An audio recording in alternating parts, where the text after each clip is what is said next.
கடன் தீரும் நம்பிக்கை. இந்த உலகத்தில் ஒரே ஒரு விஷயம் மனிதனை மிகவும் உடைக்கும். அது கடன். தூக்கம் இல்லாமல் இரவு. மனதில் பயம். குடும்பத்தில் அமைதி இல்லாமல் போவது. எப்படி இதை தீர்ப்பது என்ற கேள்வி மட்டும். ஆனால் பக்தர்கள் சொல்வது ஒன்றுதான். நம்பிக்கை இருந்தால் வழி வரும். அந்த நம்பிக்கையின் வடிவம் முருகன். ஒரு சாதாரண மனிதனின் வலி. ஒரு கிராமத்தில் ஒரு மனிதன் வாழ்ந்தான். கடன் அதிகம். வட்டி அதிகம். வேலை சரியாக இல்லை. அவன் தினமும் ஒரே வார்த்தை சொன்னான். என்னால முடியல. கடன் எப்படி தீரும்? ஒருநாள் அவன் மனம் உடைந்து பழனி நோக்கிச் சென்றான். அது பழனி முருகன் கோயில். மலை அடியில் நின்று கண்ணீர் விட்டான்.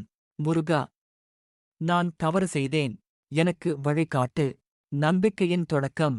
அந்த இரவில் அவன் கனவில் வந்தார் முருகன். முருகன் ஒரு அமைதியான குரலில் சொன்னார். நீ கடனில் அல்ல. நீ பயத்தில் இருக்கிறாய். பயம் போனால் வழி தெரியும். அவன் விழித்தான். மனம் லேசாக இருந்தது. மாற்றம் ஆரம்பமானது. அவன் உடனே பெரிய மாற்றம் செய்தான். தேவையில்லா செலவுகளை குறைத்தான். கடன் கொடுத்தவர்களிடம் நேர்மையாக பேசினான்.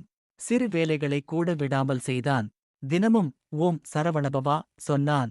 மெல்ல மெல்ல அவன் வாழ்க்கை நகர ஆரம்பித்தது. கடன் தீரும் என்பது ஒரு மாயம் அல்ல. அது நம்பிக்கையுடன் செய்யும் முயற்சி. முருகன் பக்தர்கள் நம்புவது. மனதை அமைதியாக வைத்தால் வழி தெரியும். பயம் குறைந்தால் சிந்தனை வளரும். சிந்தனை வளர்ந்தால் தீர்வு கிடைக்கும். பழனி முருகனின் அருள். பழனியில் நிற்கும் பால தண்டாயுதபாணி சிலை.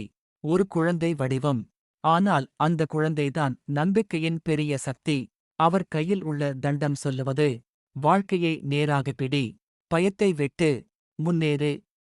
மாதங்கள் கடந்தது. அந்த மனிதனின் கடன் மெல்ல குறைந்தது. ஒருநாள் அவன் சொன்னான். நான் கடனை அல்ல, என் மனதின் பயத்தையே முதலில் வென்றேன். முருகன் சொல்லும் செய்தி. நீ விழுந்தால் அது முடிவு அல்ல. நீ நம்பினால் அது புதிய தொடக்கம். கடன் இருந்தாலும் கவலை வேண்டாம். நேர்மை, முயற்சி, நம்பிக்கை இருந்தால் வழி வரும். கடன் பெரியதல்ல. நம்பிக்கை குறையாத வரை. மலை உயரமல்ல. நடக்க ஆரம்பிக்காத மனமே தடையாகும். ஓம் சரவணபவா. முருகா துணை.